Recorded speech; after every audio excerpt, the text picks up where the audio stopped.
Johannesburg, the throbbing heart of South Africa, in fact the engine of the continent.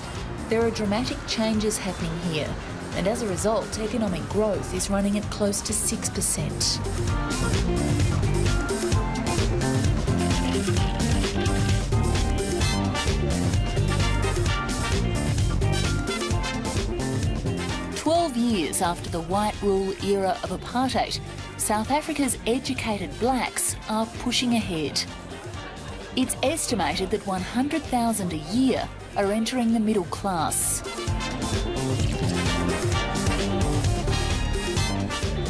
On a Friday night, this is where many spend their time, in Soweto, a township infamous for poverty and violence, where some are getting rich.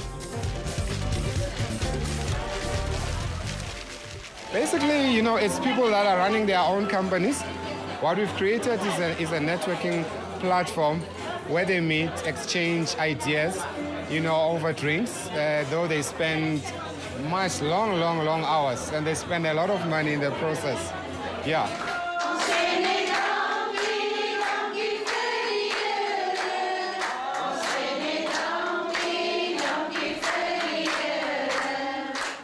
South Africa's changing social dynamic is not good for everyone.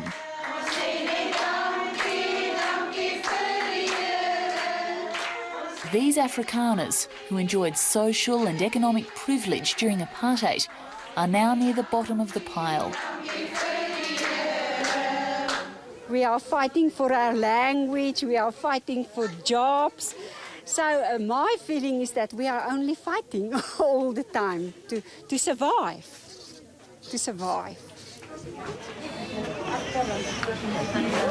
Thousands of white South Africans rely on charity to live. Betsy Dreyer has been running this community centre for 8 years, and she's almost run off her feet. I think there must be much more job opportunities for the people like my people here, lots more. And that we must be aware that they mustn't be discriminating against them. It seems just to me that the thing is not in balance anymore. Kiewit Wolfert was a public servant when whites ran South Africa.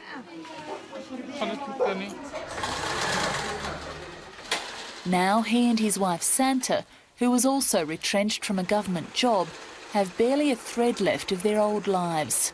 Only their creativity is keeping them going. In part, they blame government policies, which give black people priority in employment, set black quotas and favour black-owned companies. I don't know really that much about the racism, but I was the first one to go out, and then the others just followed. Why do you think you were chosen to be retrenched? I think they tell us we are whites. They don't give us work, so they give it to other people, other races also. We don't have a chance. You can go and look for a job. They tell you, they phone you back, and you never hear again from them.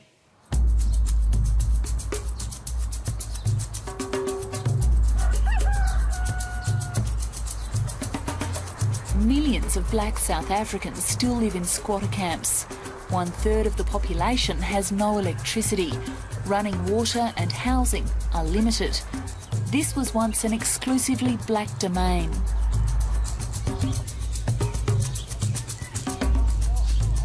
But as new middle-class blacks move into the wealthy white suburbs, the poor whites are joining poor blacks in poverty.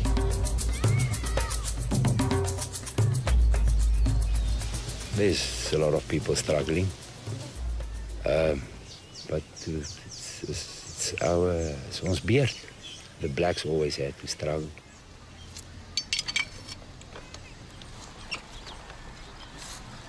Johan Devenaher lost his legs last year when he says he was pushed from a train.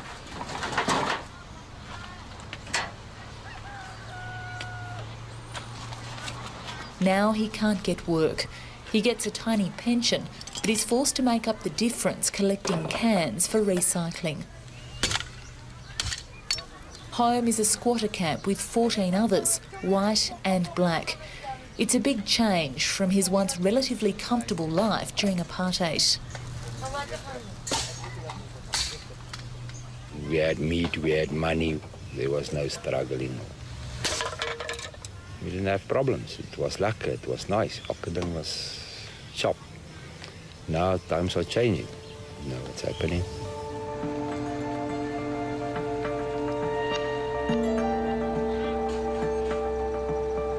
Four and a half million white South Africans make up about 10% of the population.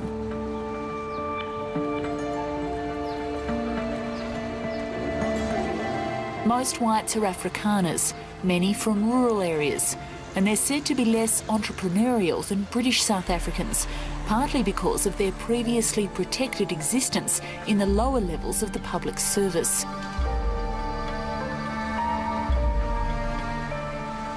It's the Afrikaners who are the worst affected by the government's determination to make the workforce better reflect the population.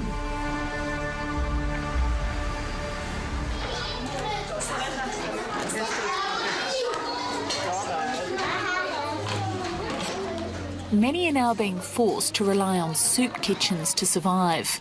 White unemployment has risen by almost 200% in 5 years. The trade union Solidarity is helping to feed the most desperate in the white population.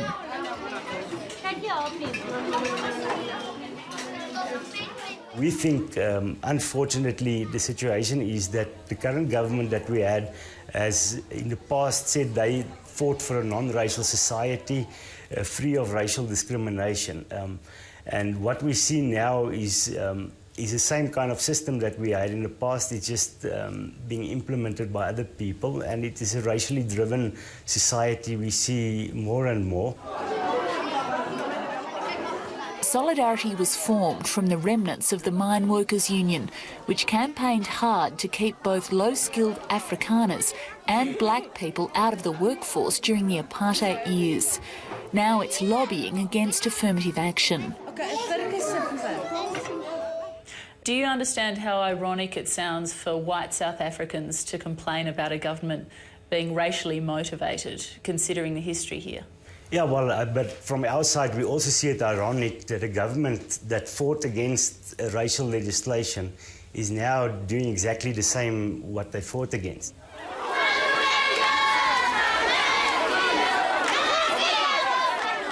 The ANC, formerly a group of freedom fighters, came to power promising to create a non-racial society. But there's now declared discrimination on the basis of colour. You cannot have transformation without pain. You cannot. Isn't black economic empowerment, though, in itself a racist policy? Why? Well, because it's about race. The entire policy is race-based. I don't know. Why don't you look at our constitution? Well, the very phrase black economic empowerment implies that it's race-based. Are you saying it's not? We had an apartheid policy that was declared a crime against humanity. Now, either we reproduce apartheid, or we move and we change. And we change to a non-racial society. But to move to a non-racial society, you've got to empower those who for more than 350 years had been systematically disempowered, systematically oppressed, systematically repressed, systematically deprived of every single possibility to grow. Now, how are you going to do that without taking a position? Actually, some don't need the help. Kabelo Sekawati has worked his way into the middle class without being directly assisted by the government.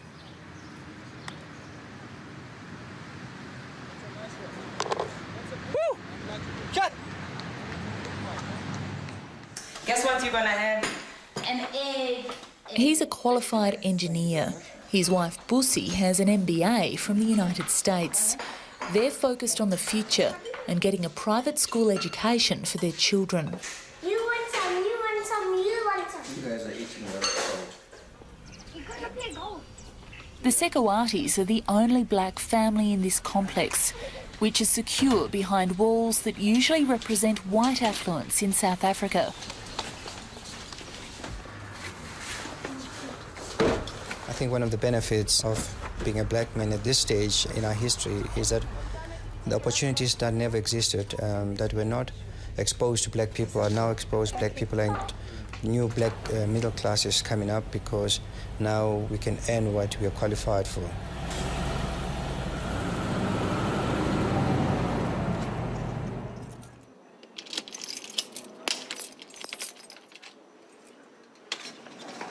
Busi and Cabello are running a home interior business, trying to tap into the disposable income of the growing middle class. Hello. Hi. Hi, how am I? Good morning. Just come through. They've had no preferential treatment from the government for being black. Hi, Mike. You've met my wife, Busi. Hi. This is Mike. Nice meeting you too, Mike. Okay, please take a seat, Mike. We rely on the feet that walk around here to come in and buy, which are basically is a challenge that each and every business is facing. Do you like the layout? But they understand and agree with black economic empowerment. The number of black people, companies in the stock exchange in South Africa is less than 3%, and it's not growing. The economy is still in the hands of a few. The land is still in the hands of the few. The few controls the media. The few controls everything.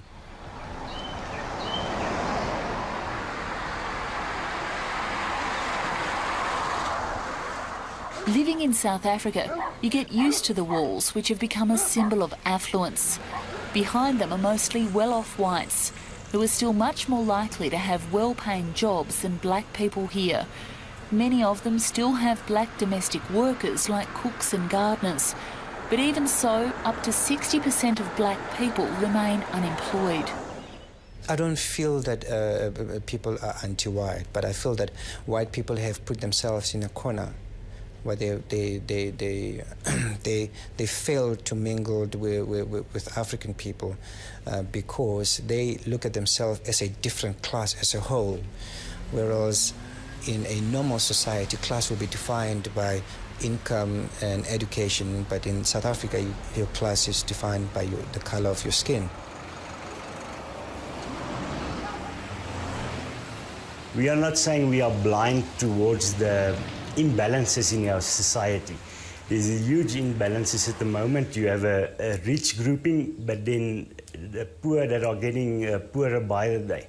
And we say if you want to eradicate these imbalances, don't focus on race, focus on poverty. If affirmative action is not based on socio-economic conditions, what do you think it's based on? White people who are poor are not covered under BEE, are they? What do you understand by socio-economic conditions? Well, I'm talking about people living in poverty, yes. clearly. And where's the overwhelming majority of people? Look, I'm well aware that... No, I'm asking. No, I'm well aware you see, because that most poor people in South Africa are black. I think what I'm asking is... I don't want to fight with you, but your questions are wrong, because all you're doing... They're questions, no, they can't but all be you're wrong. sitting here, and you're sitting here and worried about whites. I mean, no, man, sorry. Sorry. Our real fundamental concerns must be the millions of our people who are living under conditions of poverty and underdevelopment. And Some are of whom Africans, are white. Yes, but the overwhelming majority, 80–90% are Africans, living in rural areas, living in the townships here. You're sitting here, and all your questions is about the whites. Sorry, you know, I mean, you may use it, you don't want to use it, it's up to you. I don't find it acceptable.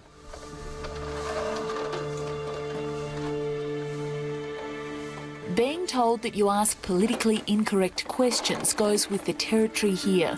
The South African media rarely challenges the government.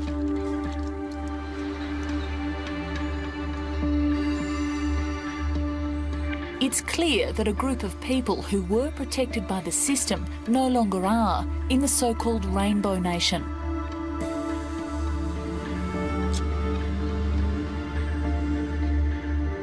Now it's turned around. Now it's for blacks and not for whites. It's the color of our skin is not right. And that's the way it's going to be, as long as the overwhelming majority of people are poor and black.